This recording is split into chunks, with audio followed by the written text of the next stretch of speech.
cette action se situe dans le prolongement de la 11e édition de la célébration d'Octobre Rose au Togo. Et ce cancer du sein qui continue par faire ravage et qui s'accroît de jour en jour, qui prend des proportions vraiment très inquiétantes au Togo. Et nous devons ensemble trouver des moyens aussi rapides.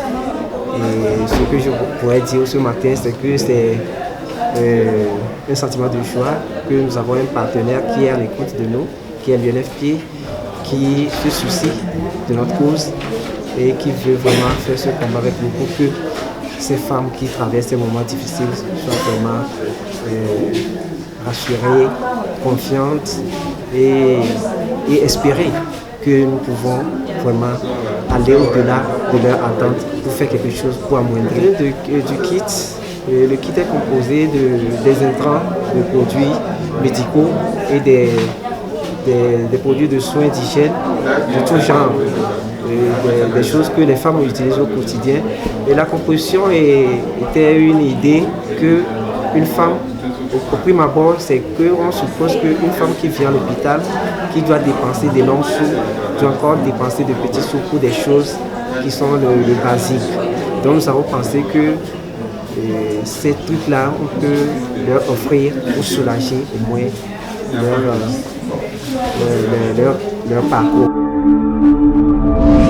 Tout le mois d'octobre est dédié pour faire la promotion de la lutte contre le cancer du Parlement, le cancer du sein du. Nous l'avons célébré ici au niveau du pays le 17.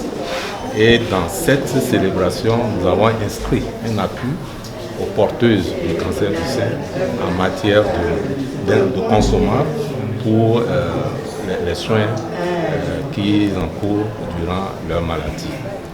Ça, c'est une partie de nos interventions.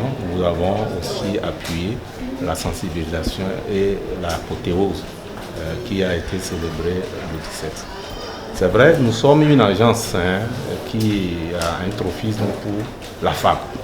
La femme, la prise en compte des droits de la femme. Et vous comprenez avec moi que la lutte contre le cancer du sein cible particulièrement cette prise en compte de ces droits. Il y a plusieurs volets dans le traitement. Il y a tout d'abord ce que nous appelons la chimiothérapie. Il y a le traitement chirurgical et il y a la surveillance. C'est de ces outils-là dont nous disposons ici pour le moment.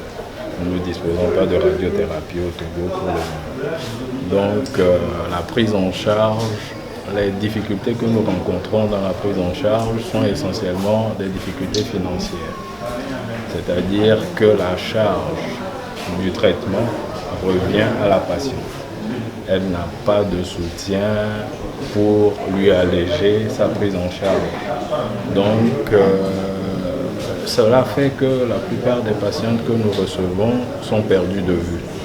C'est-à-dire qu'elles viennent, elles ont la volonté de se faire traiter, mais face au coût du traitement, elles désistent, si on veut dire, parce qu'elles n'ont pas ce moyen-là de faire face à ce traitement qui coûte des milliers de francs. Et pour le commun des Togolais, ce n'est pas une charge qui est facile à porter. Donc c'est essentiellement les difficultés financières que nous avons. Sinon, notre plaidoyer va aller dans le sens si on peut leur alléger un temps soit peu la prise en charge de ce traitement. Nous avons fait un parcours très passionnant, mais bien vrai que nous avons amorcé quelque chose qui est aujourd'hui, qui a pris une envergure vraiment beaucoup plus nationale. Il y a d'autres associations qui font le relais de nos actions et ça nous va droit au cœur. Parce que nous nous sentons plus seuls dans ce combat. Quand vous faites un projet et que d'autres personnes adhèrent à ce projet, vous ne pouvez que vous réjouir. Donc aujourd'hui, la population est de plus en plus sensibilisée, mieux sensibilisée pour ces différents types de cancers, surtout le cancer du sein, est bien sorti du silence, comme je l'ai dit au départ, que je sortirai le cancer du sein du silence togolais. Aujourd'hui, c'est presque sorti du silence. Mais les grands enjeux sont là. Et c'est quoi? La femme qui accepte maintenant aujourd'hui, qui a un cancer, qui s'en va faire le dépistage et à qui on décèle un cancer et qui n'a pas les moyens pour se faire traiter. C'est là le coût du problème. Nous devons tout faire pour que sur toute la chaîne, la femme puisse être mieux prise en charge, pour que la femme puisse se sentir à l'aise dans ce combat contre le cancer. Et c'est un grand défi pour nous tous, pour qu'on puisse arriver là. D'autres pays ont compris et aujourd'hui, le Sénégal a pris sur lui aujourd'hui, cette année, à partir de cette année, de rendre la gratuité du traitement, de la prise en charge du cancer du sein et du cancer du col de l'utérus. Gratuitement, toutes les femmes qui sont du cancer au Sénégal se feront traiter désormais gratuitement. Et les autres formes de cancer sont prises en charge jusqu'à concurrence de 60% au Sénégal. Je pense que l'espoir est permis pour que notre pays, le Togo, puisse emboîter le pas.